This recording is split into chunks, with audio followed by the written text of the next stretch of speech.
picture. Good morning. Good morning. It's the getting up when we're knocked down that's important, because people are too afraid of what might happen when we get up. That's a quote from Jerry Mills' book, Murder on Michigan Avenue, where a character talks about heavyweight boxing champion Floyd Patterson being knocked down 7 times, but gets up each time. Football coach Vince Lombardi tells us perfection is not attainable, but if we chase perfection, we can catch excellence. Let's try this morning to catch excellence. Esteemed guests, PTK members, parents, students, BFFs, ladies and gentlemen, I'm both appreciative and humbled to be here. You know, sometimes when people ask you to speak, you wonder how hard it was to find someone. But when they ask you back, I felt like Sally Fields. I'm so glad you liked me. Keep that in mind as I try my best to make you like me again. Before I begin, I want you to do something. I want you to look at the person next to you. Go ahead. Look at them. Look in the eye. Say good morning. Now, did you know that in the last year, the person you're looking at could have been arraigned as an accessory to murder? Sorry. I didn't know that. I was there. Does that alarm you? I bet you don't feel too good right now, do you? By the way, the only thing I had to drink this morning was coffee. Last night, well, don't ask and I won't tell. But if you were texting while you were driving today, you could have been an accessory to murder. The Department of Transportation reports that texting while driving is the fastest growing cause of fatalities in our country today. The bumper sticker, honk if you love Jesus, text if you want to see him, is true. Phones are distracting. They cause deaths. So for right now, if you have your phones with you, please take them out, Put them on the side. turn them off. I wouldn't want any fatalities until I'm done. Thank you. I also want to thank you for being here. You're here when you could have been somewhere else, but chose to be at PTK's Summer Institute. Probably because you heard I was speaking.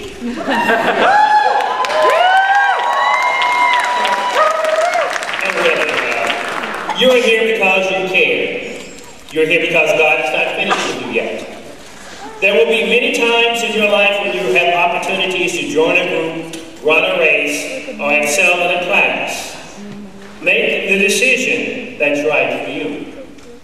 As a character in Chariots of Fire, one of my favorite movies, said, I won't run if I can't win. His girlfriend told him, you can't win if you don't run. Many times to not choose is to choose. It is what it is. Being here today tells me you're in the race to win it. That's boss. Yeah. Today I'm going to talk about the culture of competition, specifically overcoming self-doubt to achieve success. That's a tough nut to crack, as they say. Every day we face doubt. Ask ourselves, are we good enough? Shall I get out of bed or not? Take the hard class or not? Give a speech or not? Self-doubt is daunting. It's real. And I want you to know that you are more up to the challenge than I ever was. All my life I dreamed of getting my PhD. So when I failed my qualifying exams, I was crushed. I asked myself and others, what if I'm not good enough? But I overcame that self-doubt because people believed in me. I'm here to tell you, you have people who believe in you. I'm one of them. You're my new BFF. BFF. Best friends forever. I'm sure most of you have at least one. Well, today, I'm going to give you 3 more as I talk about 3 things concerning competition in today's culture. First, be the best. Second, fight with fortitude. For the third, find good friends. I'll share stories. Hopefully these points resonate and can become your best friends forever. Then I'll close by sharing something that will change your life. Be the best. To do that, you must believe in yourself. Keep your dreams. My younger son is away in college.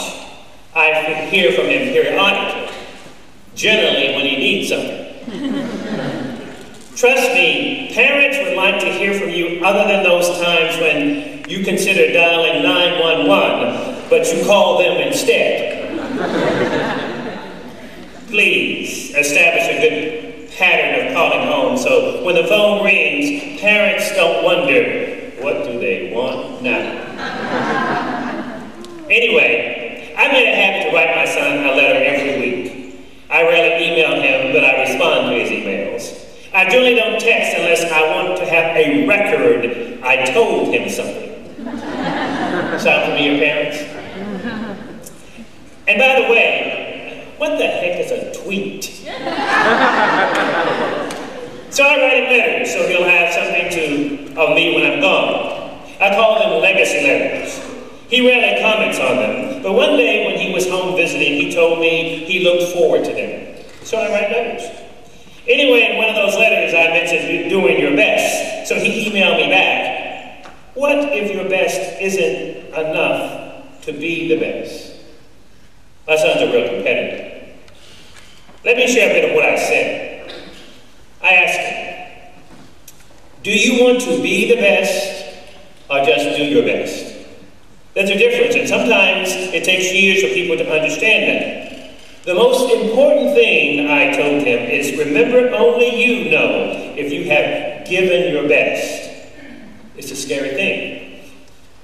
Many people don't want to try their hardest because they think if I don't succeed at something, if they hold something back, they can always say, I didn't give it my all. But you know. You know when you've absolutely tried your best. You know when you've held something back. You also know when you have run as hard as you can, practiced as hard as you can, and then for some reason didn't measure up. If you've done all that, then you have no need to feel ashamed that you disappointed someone or failed. Remember, you only fail if you don't start again. There's always going to be someone better, quicker, or smarter. It's inevitable. Then I share a story from my life. Parents like to do that. There is only one time I feel I reached this pinnacle of exertion, I wrote. It was in a race I ran in 1989. I know some of you weren't born then. It was at 800 meters. I'd run the 1500 meters before and finished impressively, but didn't win a medal. My colleagues who were competitors told me I was lazy and didn't run as hard and as fast as I could have. So when I ran the 800 meters, I ran harder and faster and kept pace with the leader. In the final stretch, the leader began to pull away. I let him. Then something clicked. Less than 100 yards from the finish line, I made up my mind and I was going to go for it in a rocky sort of way. I reached deep and ran like no tomorrow. People were jumping up in the audience as a guy who was ahead of me picked up the pace. As I ran, it was with wild abandon. I didn't care about my lungs being on fire, how my form was. I didn't care if I won or not. I just decided to push myself. It was a photo finish. As we crossed the finish line together. Whether I won or not was not important. I knew that at least once I'd done my best, and that was good enough. I then wrote, if your best is not good enough for you, then you haven't done your best. You know if you've cheated, could have trained harder, studied more. You have to be willing to give it all, and okay is not quite enough. You'll learn. You can always do better, but some people just stop trying. No one can answer your question because this is your journey. No one else is privy to what you know. French priest Pierre de Chardin says, we're not human beings on a spiritual journey, but rather spiritual beings on a human journey. I close my letter by reminding him there are more angels out there than you realize, and sometimes you have to look up to see them, or just ask around. That's a lot to think about, right? YOLO! But as parents, we want you to succeed, and on the road you travel, you're not alone, though you might think so. Doubt can creep in as you chase perfection, the perfection Coach Lombardi talks about. My older son, who's here today, once wrote, the ability to create defines the ability to excel. Today I'm telling you to dream. Don't forget to do that. And as you dream, fight with fortitude. That's my second one. Beyond all doubt, fight for those things you believe in. Fight for them with fortitude. Fortitude is defined as courage in pain or adversity. Many say adversity builds character. Ask any parent who refused to constantly subsidize the latest fad for their children. I keep telling our oldest son, it is my desire to get you off my payroll. Now there's a reason for that remark he's not supposed to know. The sooner he's off my payroll, the sooner he can take care of Dad. More importantly, the sooner Dad knows he can take care of himself. A good fight makes you grow up. Karl Marx says, no one can go back and make a brand new start, but anyone can start from now and make a brand new end. He's talking to each one of you. It's never too late. I hate people who constantly tell me I didn't do something right. Don't let them kill your dreams. Give faith a fighting chance. Some of you will be tempted to cheat to get ahead, want to give up because you can't find the job you were training for, or won't be able to win the attention of the love of your life. No matter how many roses you send or how many Facebook posts you do, it's not going to happen. Grow up, move on, and I don't mean hit it and quit it.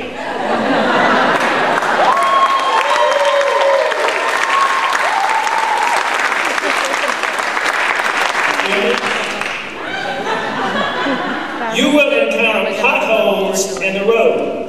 Just drive around them, and if you hit a few, they are there to build character. Learn to deal with it. No one's perfect. Well, I was until I got married. But dream. Never let anyone take your dreams from you. They die, you die. As we look at fighting self-doubt, Max Berman writes in a piece called Desiderata, if you compare yourself with others, you may become vain or bitter. For always, there will be greater and lesser persons than yourself. Who you are is something you possess. One of the consequences of comparing is people get hung up on size. Size isn't everything. There will always be someone who has a bigger house, a bigger car, or a bigger, mine's out of the gutter, guys. And you girls quit smiling. Okay. Take Romeo and Juliet, for example. They fought with fortitude. And what's Romeo and Juliet about? I'll tell you. It's about two horny teenagers who want to hook up whose parents can't stand each other.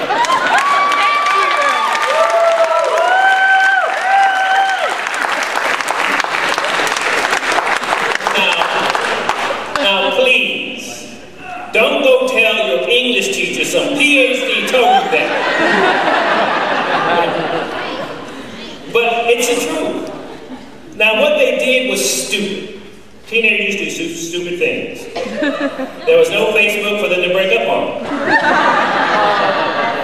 They made a horrible choice. You will have opportunities to make choices too.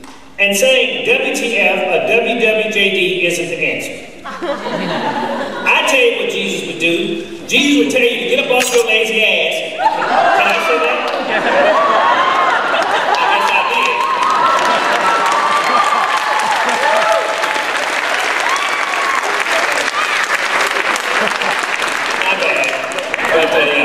But JC would tell you, he's not going to do it all for you. If you are lazy, you're going to get left behind. Hard work never hurt anyone. And fighting with fortitude for your convictions will carry you far. You get knocked down, get up. Got it? Got it. Good. Now, I've addressed being the best, fighting with fortitude. Now my last point. Find good friends. John Cooper tells us, show me your friends and I will show you your future. My parents told us, you are known by the company you keep. My sister once told me, if you sleep with dogs, you're going to get fleas. Friends are important. Friends define you.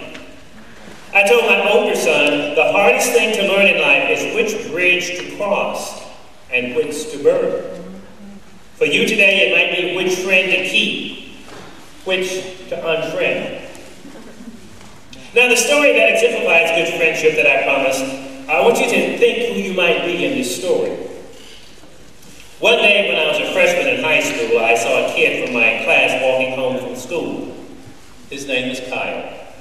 It looked like he was carrying all of his books. I thought to myself, why would anyone bring all his books home on a Friday? He must really be under. I had quite a weekend planned, parties and a football game with my friends the next day, so I shrugged my shoulders and went on. As I was walking, I saw a bunch of kids running toward him. They ran at him, knocking all his books out of his arms and tripping him so he landed in the dirt. His glasses went flying. I saw them land in the grass about 10 feet from him. He looked up, and I saw this terrible sadness in his eyes. My heart went out to him.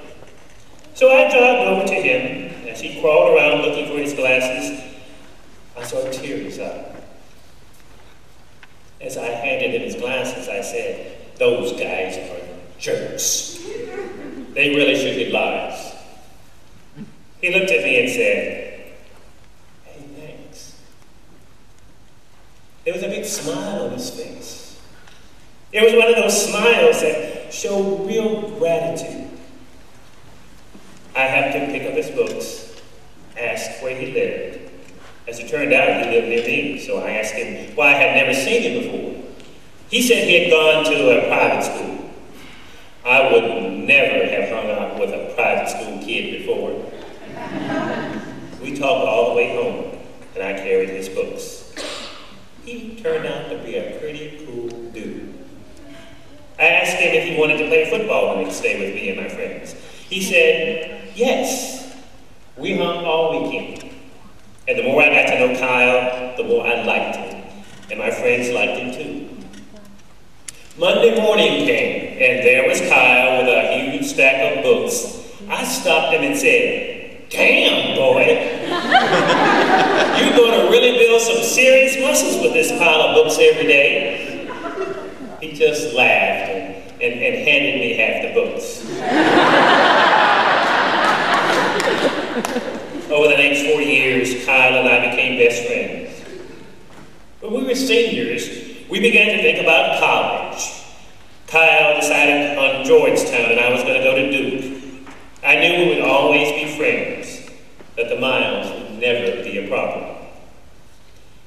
Kyle was valedictorian of our class. I teased him all the time about being a nerd. He had to prepare a speech for graduation. I was so glad it wasn't me having to get up there and speak. Graduation day, I saw Kyle. He looked great. He was one of those guys that really found himself during high school. He filled out and actually looked good in classes.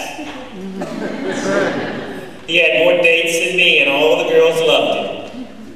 Boy, sometimes I was jealous. Graduation was not one of those times.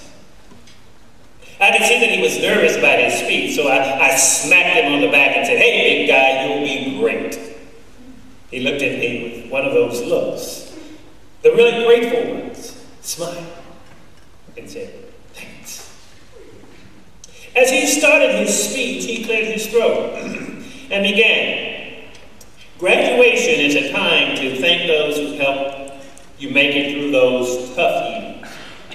Your parents, your teachers, your siblings, maybe a coach, but mostly your friends. I'm here to tell you all about how being a friend to someone is the best gift you can give them. I'm going to tell you a story. I just looked at my friend with disbelief as he told the story of the first day we met. He had planned to kill himself over the weekend. He talked of how he had cleared out his locker so his mom would have to do it later. He looked hard at me and gave me a little smile. Thankfully, I was saved. My friend saved me from doing the unspeakable. I heard a gasp flow through your arms as this handsome, popular boy told us about his weakest moment. I saw his mom and dad looking at me smiling, that same grateful smile. Not until that moment did I realize its depth. Find good friends. Life is short. Be careful. It's much easier to keep a bridge and rebuild one you've torn down. Never underestimate the power of your actions. One small gesture can change a person's life. Don't think you can't. It could be as simple as dropping an extra nickel or quarter in a Coke machine, telling a friend not to text while driving, or going to sit with someone at the dining hall so they're not sitting alone. You can make a difference. Remember, friends are angels who lift us to our feet when our wings have trouble remembering how to fly. Now to change your life. I'm a father. I have 2 sons. I consider myself a good dad because both my sons are still alive. Remember I told you I was perfect until I got married? Well, my wife was perfect until we had kids. Now remember this, if you don't remember anything else today. Parents have a right to say no. You don't have a right to ask why. When you learn, when you learn to respect their decision, your gift will be you'll make better decisions when you have to make the big ones, particularly when your parents are gone. As parents, we have to learn to let you go, so you will learn how to fly. Well, that's it. I've shared my BFF about handling self-doubt. Be the best. Fight with fortitude. Find good friends. I told you a story. I gave you a challenge I hope may change your life. Don't be afraid of it. Trust yourself. Make a difference. Yours is a generation bound for greatness, and don't let anyone tell you differently. Keep your dreams. And as country singer Leanne Womack said, promise me that you'll give faith a fighting chance. And when you get the chance to sit out or dance, I hope you dance. And by the way, stop texting when you drive. I need you to pay taxes so I can get my Social Security check.